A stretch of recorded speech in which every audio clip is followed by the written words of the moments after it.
എള്ളുണ്ട. It is ഔഷധ എള്ളുണ്ട, especially for കർക്കിടക മാസം. എങ്ങനെയാണ് ഞാൻ എള്ളുണ്ട ഉണ്ടാക്കിയെന്ന് പറയാം. 200 ഗ്രാം എള്ള്, അത് നന്നായി കഴുകി വൃത്തിയാക്കി 2-3 പ്രാവശ്യം നന്നായി കഴുകി വെള്ളത്തിൽ അലമ്പി കഴുകി അതിനെ സ്ട്രെയിൻ ചെയ്ത് അതിനെ എള്ളിനെടുത്ത് പിന്നെ ഒരു കോട്ടൺ വൈറ്റ് ടവലിൽ പരത്തിയിട്ട് അതിനെ കാറ്റ് കൊള്ളിക്കുക. അപ്പോൾ വെയിലത്ത് ഉണക്കാൻ പറ്റുന്ന വെച്ചാൽ വെയിലത്ത് ഉണക്കുക, അല്ലെങ്കിൽ അതിനെ പരത്തി. ഇപ്പോൾ ഞാൻ ജോലിക്ക് പോണേക്കാൾ മുന്നിന്ന് കാലത്ത് അതിനെ ടവല് വിരിച്ചിട്ടാണ് പോയത്. ടേബിളുമേ വൈറ്റ് ടവലിട്ടിട്ട് അതിൻ്റെ മീതെ ഇത് പരത്തി നന്നായി പരത്തിയിട്ട് സ്കൂളിൽ നിന്ന് വരുമ്പോഴത്തേനും, അതായത് after 7 hours it became dried. പിന്നെ ഒരു ഇരുമ്പിൻ്റെ ചട്ടിയിലാണ് ഞാൻ വറുത്തെടുത്തത്. അതിന് പതുക്കലായിട്ടായിട്ട് ഫുള്ളായിട്ട് വറക്കില്ല, അതിനെ വറുത്തെടുത്ത് അതിന് മാറ്റി വെച്ചു.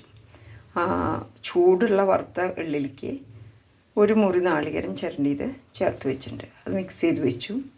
അതേസമയം വേറൊരു ഇരുമ്പ് ചട്ടിയിൽ ഒരു 1/4 ഗ്ലാസ് വെള്ളം ഒഴിച്ചിട്ട് അതിലേക്ക് ഒരു അച്ച് ബെല്ലം ചേർത്തു. ആ ബെല്ലം അതിലുരുകി വന്നു. അപ്പോഴത്തേനും അതിലൊരു ടേബിൾ സ്പൂൺ നെയ്യ് ഒഴിച്ചു. ഹോം മെയ്ഡ് ഗീയാണത്. അത് ഒഴിച്ച് അതിന് മിക്സ് ചെയ്ത് അവിടെ റെഡിയാക്കി ഓഫ് ചെയ്ത് വെച്ചു.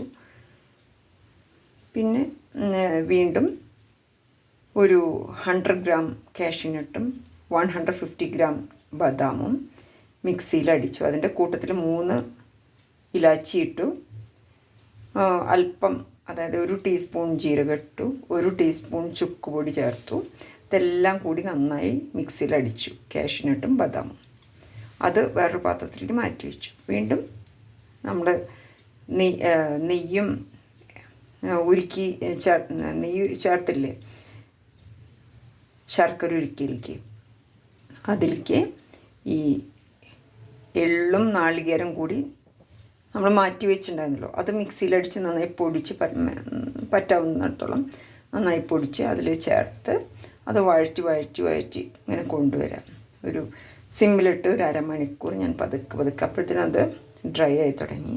മുഴുവൻ ഡ്രൈ ആവണേക്കാൾ മുന്നേ ഈ പൊടിച്ചു വെച്ച കാഷ്യൂനട്ടും ബദാമും മറ്റ് ഇലാച്ചിയും ജീരകവും ചുക്കും എല്ലാം ചേർത്തത് അതിലേക്ക് മിക്സ് ചെയ്തു. വീണ്ടും അതിനൊരു 5 മിനിറ്റ് നന്നായി ഇളക്കി. അപ്പോഴത്തേനും അത് അതിലത്തെ ഇതെല്ലാം വറ്റി ശർക്കരയൊക്കെ ഡ്രൈ ആയി. എന്നിട്ട് അതിനെ തണുക്കാൻ അനുവദിച്ചു. തണുക്കാൻ വെച്ചതിന് ശേഷം വീണ്ടും ഞാൻ മിക്സിയിൽ ഒന്നും കൂടി ഒന്ന് അടിച്ചെടുത്തു. എന്നിട്ട് കൈ കൊണ്ട് ഉരുട്ടി ഉണ്ടയാക്കി വെച്ചു. ഇത് ഞാൻ ഫ്രീസറിൽ വയ്ക്കാൻ പോവുകയാണേ. ഇത് 2 നേരം ഞാൻ കഴിക്കും. കാലത്ത് ഭക്ഷണശേഷം അത്താഴം ഔഷധക്കഞ്ഞിയാണ്. അതിനുശേഷം ഈ എള്ളുണ്ട കഴിക്കും.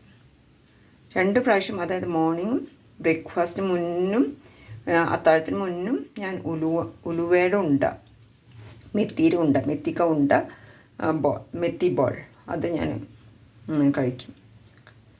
ഇതാണ് എൻ്റെ ഈ കർക്കിടക മാസം മൊത്തം ഞാൻ കഴിക്കും. 14 ദിവസമല്ല, 30 ദിവസം ഞാൻ കഴിക്കുന്നുണ്ട്.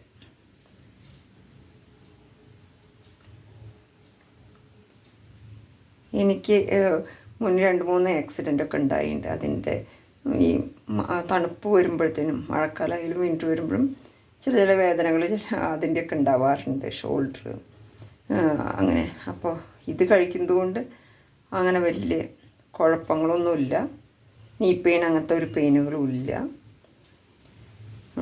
ഇത് കഴിക്കുന്നത് കൊണ്ടാണ്, അതായത് കർക്കിടക മാസം നല്ല ആരോഗ്യം നന്നായി നോക്കാറുണ്ട്.